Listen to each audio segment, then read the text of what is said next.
Bonjour à tous et bienvenue dans cette nouvelle vidéo, conçue par Dr Dechir Besma, maître assistante de classe B à l'Université de Gigel, Faculté des sciences de la nature et de la vie, département d'enseignement fondamental SNV, dans laquelle nous allons explorer en détail le chapitre 1 du module d'éthique et déontologie universitaire.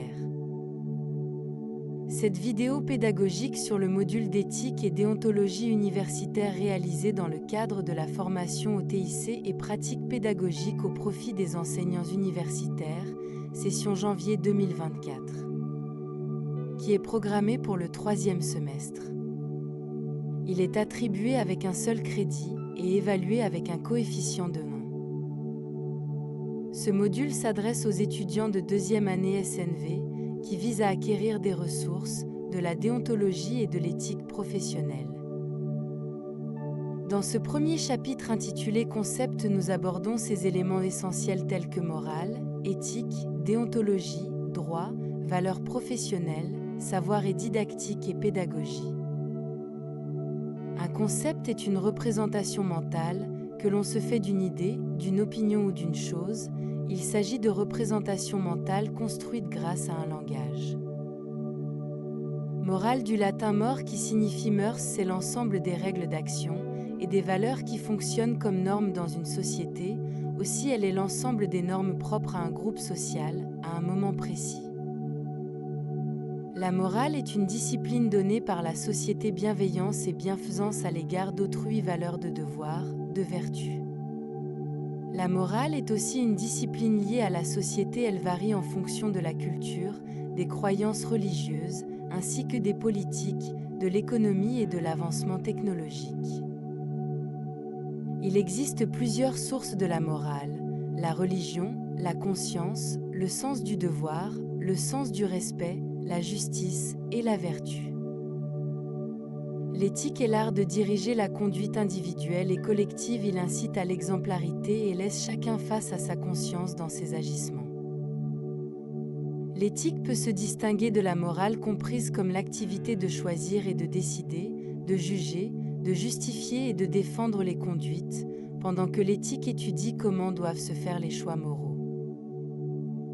Actuellement, l'éthique désigne une morale sectorielle spécialisée à un domaine, comme l'éthique écologique, l'éthique biomédicale, l'éthique de la guerre et l'éthique des affaires. L'éthique appliquée touche aux différents domaines de la vie, tels que l'éthique professionnelle, l'éthique organisationnelle, l'éthique environnementale, l'éthique sociale et éthique politique. La différence entre morale et éthique. La morale a une connotation religieuse, elle est extérieure à l'individu, elle nous interpelle avec autorité et elle est référence absolue.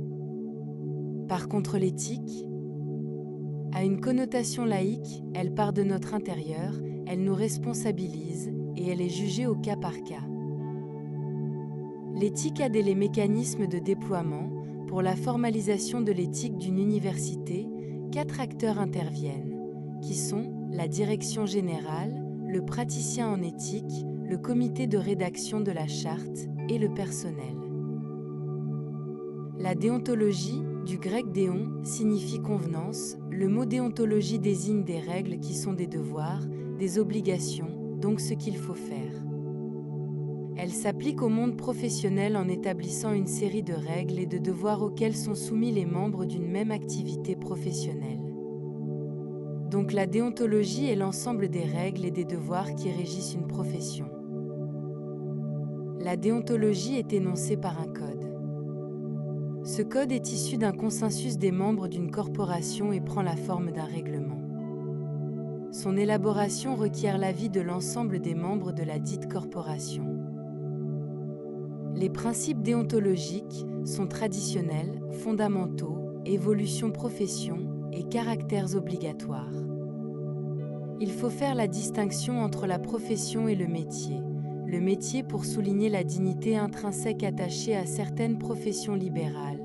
Le terme profession est réservé aux activités ayant formalisé une morale ou une éthique propre à leur champ d'exercice. Le droit se distingue de la morale et de l'éthique dans le sens où il ne se prononce pas sur la valeur des actes, bien mal, bon ou mauvais. et ne définit que ce qui est permis et défendu par le pouvoir dans une société donnée. Chaque personne doit connaître l'objectif et la mission de sa fonction dans l'organisation. Morale, ce que la société juge bon. Éthique, ce que je juge bien. Déontologie, ce que la profession m'impose. Droit, ce que la loi définit comme permis ou défendu. Les valeurs professionnelles s'imposent comme des évidences. L'université se doit donc de promouvoir les principales valeurs professionnelles: la compétence, l'intégrité scientifique, la propriété intellectuelle, la probité, la transparence, la continuité, la diligence, la conformité, l'équilibre, le désintéressement, la confidentialité, l'imputabilité et enfin, le service exclusif. Le savoir est l'ensemble de connaissances plus ou moins systématisées. Il peut être appris, enseigné et utilisé. Il ne peut être connu sans avoir été appris. Pour exister, il doit être produit. Les catégories des savoirs sont des savoirs scientifiques, savoirs professionnels, savoirs à enseigner, savoirs communs, savoirs sociaux et savoir-faire. Le mot didactique vient du grec didactiko dérivé du verbe enseigner ou instruire. La didactique d'une discipline est la science qui étudie, pour un domaine particulier, les phénomènes d'enseignement, les conditions de la transmission de la culture propre à une institution et les conditions de l'acquisition des connaissances par un apprenant. Conduire, mener, accompagner, la pédagogie est l'ensemble des principes, des démarches, des méthodes et des techniques et des procédés visant à faciliter l'acquisition et l'intégration d'une connaissance. Nous arrivons à la fin de cette vidéo, je vous remercie pour votre attention.